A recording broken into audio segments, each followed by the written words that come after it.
Hi అండి, అందరికీ నమస్తే. ఈరోజు అయితే కువైట్లో మష్కూర్ రైస్ ఎలా చేస్తారో చూసి రైస్ పేరు అయితే మష్కూరో పూర్తిగా అయితే క్లారిటీ లేదు. నాకైతే తెలిస్తే కామెంట్ చేయండి. ముందుగా అయితే స్టవ్ మీద ఒక పెద్ద దబరా అయితే పెట్టాను. ఎందుకంటే ఈరోజు 2 ముంతల అన్నం అయితే చేయాలి. ఈరోజు చేసే అన్నం కనీసం 10-12 మందికి అయితే చేయాలి.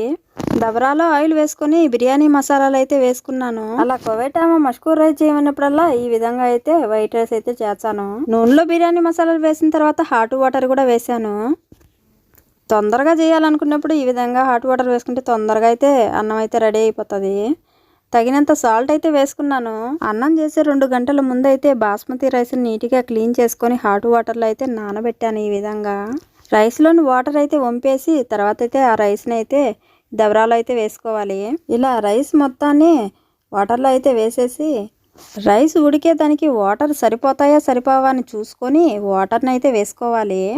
ఈ విధంగా అయితే మష్కూర్ రైస్ అయితే రెడీ చేసుకోవాలి. ఇలా అన్ని మసాలాలు రైస్ అన్నీ వేసుకున్న తర్వాత క్లోజ్ చేసుకోవాలి.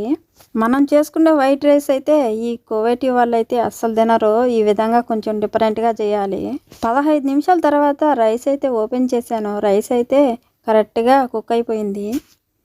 రైస్ పొడి పొడిగా రావాలి అంటే కనీసం 1 గంటన్నా రైస్ని అయితే నానబెట్టుకోవాలి.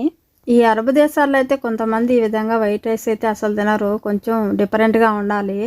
అందుకే కొంచెం అయితే కలర్ అయితే వేశాను.